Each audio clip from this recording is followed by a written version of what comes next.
आज का दिन पाकिस्तान में बड़ा अहम है और वो इसलिए कि एक तो आप ये तस्वीर देख रहे हैं कि भारत के minister for external affair doctor Jaishankar, India की हाई कमिश्नर हैं, मैडम ऑन हिज लेफ्ट, पीछे डिप्लोमेट्स हैं, आई थिंक उनके कुछ बाकी एम्बेसी के लोग हैं, उनके आई थिंक मिलिट्री अटैची हैं और जो बाकी जो स्टाफ होते हैं वो हैं। भारतीय विदेश मंत्री डॉक्टर जयशंकर की भारतीय दूतावास में सुबह सुबह की मॉर्निंग वॉक वाली ये तस्वीर भी सामने आई। विदेश मंत्री डॉक्टर जयशंकर अपने अधिकारियों के साथ और पूरी टीम के साथ सुबह सुबह की सैर कर रहे थे। पाकिस्तान पहुंचकर विदेश मंत्री डॉक्टर जयशंकर पाकिस्तान की खुली हवा में तो हैं, लेकिन भारत के इर्द गिर्द। ये आप देख रहे हैं इस वक्त डॉक्टर जयशंकर का चर्चा तो आपको पता ही है, जब से वो कल से पहुंचे हैं पाकिस्तान के अंदर हर तरफ डॉक्टर जयशंकर का चर्चा हो रहा है। जय हिंद दोस्तों, भारतीय मीडिया पाकिस्तान में तो एसईओ कवर करने के लिए इतनी भारी मात्रा में नहीं पहुंची, शायद एकाध पत्रकार पहुंच गए हो, ठीक है, लेकिन ऐसा लग रहा है पाकिस्तान में कि जैसे एसईओ मीटिंग में सबसे ज्यादा जरूरी अगर कोई पर्सनैलिटी है तो वो जयशंकर साहब ही है। जयशंकर साहब वॉक कर रहे हैं, उस पर भी पाकिस्तान मीडिया शो कर रही है। जयशंकर साहब हाथ मिला रहे हैं, उस पर भी शो हो रहा है। जयशंकर साहब के बारे में तमाम पाकिस्तान के पॉलिटिशियन, बिलावल, शहबाज शरीफ के भाई नवाज शरीफ, सब लोग टिप्पणी कर रहे हैं, कह रहे हैं भारत को कुछ पॉजिटिव बात करके पाकिस्तान के साथ जाना चाहिए। ऐसा लग रहा है कि मतलब भारत का विजिट पाकिस्तान का। इतनी अहम एसईओ की मीटिंग के दौरान जयशंकर साहब को मीडिया की तरफ से और पाकिस्तान की तरफ से प्रोटोकॉल दिया जाए, काफी अच्छी बात है। लेकिन पाकिस्तान अगर यही चीज बॉर्डर पे अप्लाई कर ले, वास्तविकता में अप्लाई कर ले, आतंकवाद भेजना बंद करे, जैसे मोहम्मद लश्कर तैयबा के सरगना को सौंपे, आतंकवादी संगठनों को बंद करे, तो कितना अच्छा हो जाए। भारत और पाकिस्तान के रिलेशन कितने अच्छे हो जाए, दाऊद इब्राहिम और ये हाफिज सईद और कौन कौन मौलाना आतंकवादी उनको सौंप दे तो रिलेशन क्या बेहतरीन हो जाए भारत पाकिस्तान। लेकिन भाई प्रवृत्ति इनकी ऐसी है कि ये छोड़ नहीं सकते। आज का दिन पाकिस्तान में बड़ा अहम है और वो इसलिए कि एक तो आप ये तस्वीर देख रहे हैं कि भारत के minister for external affair doctor Jaishankar, India की हाई कमिश्नर हैं, मैडम ऑन हिज लेफ्ट, पीछे डिप्लोमेट्स हैं, आई थिंक उनके कुछ बाकी एम्बेसी के लोग हैं, उनके आई थिंक मिलिट्री अटैची हैं और जो बाकी जो स्टाफ होते हैं वो हैं और वो सारे वॉक कर रहे हैं, सुबह सुबह मॉर्निंग वॉक। बड़ा अच्छा लगा मुझे। इसका मतलब ये है कि डॉक्टर साहब की जो नींद है उन्होंने पूरी की थी, उन्होंने नींद एंजॉय की है, सवेरे सवेरे उन्होंने साहब सबको उठा दिया है। ठीक है, चलो फौजी तो आदत होती है, जो बाकी फौजी बरादरान है बीच में और हमारे जो दूसरे लोग हैं साथ, उनकी तो आदत होगी मॉर्निंग में। बाकी भी डिप्लोमेट्स की जो सरकारी लोग होते हैं इनकी आदत होती है जल्दी उठना, लेकिन डॉक्टर जयशंकर ने सबको जल्दी उठा दिया, वॉक की, नाश्ता किया एंड देन बाकी दिन उनका जो है वो गुजरा। मैंने इसके ऊपर ट्वीट भी की है। लेकिन सबसे इम्पॉर्टेंट चीज़ ये है कि ज़ाहिर बात है जयशंकर साहब को वेलकम किया जा रहा है पाकिस्तान में। बड़ी अच्छी गुफ्तगू डॉक्टर जयशंकर ने की है और थोड़ी सी वो गुफ्तगू जो है वो सामने आई है, अभी बाकी गुफ्तगू सामने नहीं आई। ये आप देख रहे हैं इस वक्त डॉक्टर जयशंकर का चर्चा तो आपको पता ही है, जब से वो कल से पहुंचे हैं पाकिस्तान के अंदर हर तरफ डॉक्टर जयशंकर का चर्चा हो रहा है। लेकिन अब क्योंकि स्पीच भी हो गई है, एससीओ का वो दिन जिसका बहुत इंतजार किया जा रहा था कि जब सबकी स्पीचेस होंगी, तो सबकी स्पीचेस हो चुकी हैं और इसमें डॉक्टर जयशंकर ने भी स्पीच की है।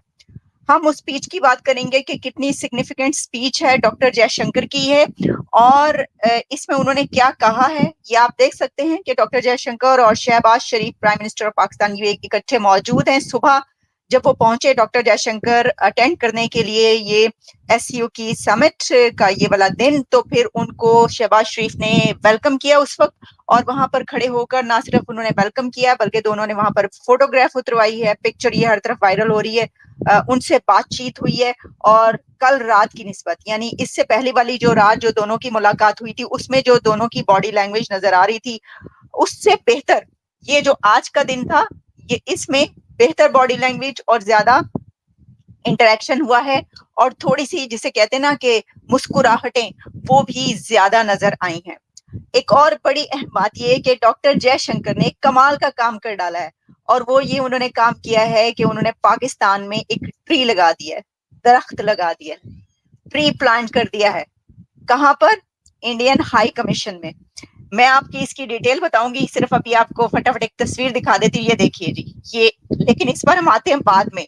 इसके अलावा वो मॉर्निंग वॉक पर भी निकले हैं और उस पर भी हम आते हैं इसके बाद। पहले मैं आपके सामने पेश करूंगी कि डॉक्टर जयशंकर ने स्पीच में क्या बात की है। इसलिए इसके लिए इन्होंने डॉक्टर जयशंकर जो है उन्होंने अपने ट्विटर पे बड़ी डिटेल में सारी जो उन्होंने बात की है वो डाली कि ये देखें, ये मैंने जो है ये बोला है, ये बात की है और उसके ऊपर हम देखते रहे कि उनकी ये ट्वीट्स जो हैं ये भी चलती रही, और साथ में जो उन्होंने गुफ्तगू की, तो अब मैं आती हूँ उसकी तरफ। इसकी वजह ये है कि डॉक्टर जयशंकर की ये जो उन्होंने एससीओ के इजलास में स्पीच की है, इसके बारे में ये लिखा जा रहा है और ये कहा जा रहा है कि इस स्पीच में उन्होंने चाइना और पाकिस्तान के लिए बड़ा स्ट्रॉन्ग मैसेज दिया है। चाइना और पाकिस्तान पे बात की उन्होंने, देखें इनडायरेक्टली बात की है, यानी बात तो की है, लेकिन ऑब्वियसली अगर स्पीच में कोई ऐसी बात की जा रही है जिसका इशारा जो है उस तरफ है, तो पता तो सबको चलता है। अब इसमें ये भी मैं देख रही थी कि इंडियन मीडिया और इंटरनेशनल मीडिया पे जो इस वक्त पब्लिश हो रहा है उसमें कहा जा रहा है कि जो डॉक्टर जयशंकर है उन्होंने बड़ा एक स्ट्रॉन्ग मैसेज दिया है पाकिस्तान को अपनी स्पीच में, या डॉक्टर जयशंकर ने अटैक किया है अपनी स्पीच में पाकिस्तान के ऊपर। उन्होंने क्या बात की, मैं आपको कल से ये बता रही थी कि जब जयशंकर साहब अपनी तकरीर करेंगे उसमें वो दहशतगर्दी का मुद्दा उठाएंगे ही उठाएंगे, वैसा ही हुआ है।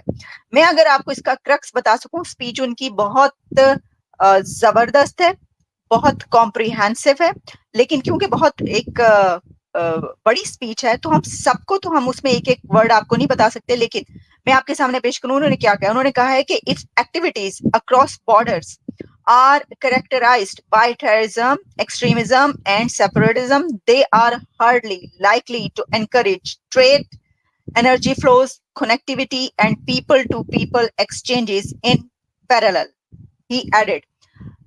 तो उनका कहना था कि अगर दहशतगर्दी अक्रॉस बॉर्डर होती रही, जो इस तरह की एक्सट्रीमिज्म होता रहा, शिद्दत पसंदी जारी रही, दहशतगर्दाना हमले जारी रहे, तो ये कंट्रीज के बीच, नेबर्स के बीच, बॉर्डर्स के बीच कनेक्टिविटी या ट्रेड जारी नहीं कर सकेंगे। दोस्तों सिंपल सी बात है, पूरी दुनिया जानती है इस समय पाकिस्तान की नीड है पैसे। हर जगह से लोन चुकाना है इनको, आईएमएफ को देना है, वर्ल्ड बैंक को देना है, चाइना को देना है, अमेरिका को देना है। जिन देशों से इन्होंने पैसे लिए उन देशों को इनका कर्जा चुकाना है। इसलिए भारत के हाथ पांव जोड़ने की कोशिश कर रहे हैं फॉर्मली अनफॉर्मली, कि अगर भारत तरस खा जाएगा तो भारत तो पैसे नहीं देगा, लेकिन तमाम इंस्टीट्यूट्स में, जैसे जो संस्थाएं होती हैं बड़ी बड़ी, जैसे एशियन डेवलपमेंट बैंक हो गया और तमाम तरीके के संस्था, एससीओ का भी शायद एक इकोनॉमिक फोरम है, ब्रिक्स का इकोनॉमिक फोरम है, ठीक है, तो वहां से फिर पाकिस्तान पैसे प्राप्त कर लेगा, भारत थोड़ा ढिलाई दे देगा।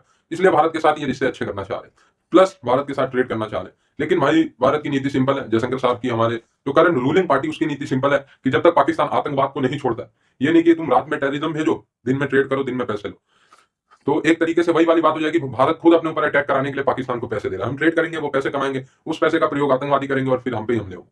तो ये इतनी बड़ी मूर्खता भारत नहीं करने वाला। एससीओ में शायद पाकिस्तान को जयशंकर साहब लताड़ के ही आए, पूरा भारत यही उम्मीद कर रहा है कि पाकिस्तान के घर में घुस के जयशंकर साहब पाकिस्तान को आईना दिखाएं एससीओ की मीटिंग में। अगर ऐसी बात होती है तो जयशंकर साहब जरूर मौके पर चौका मारने में माहिर आदमी है।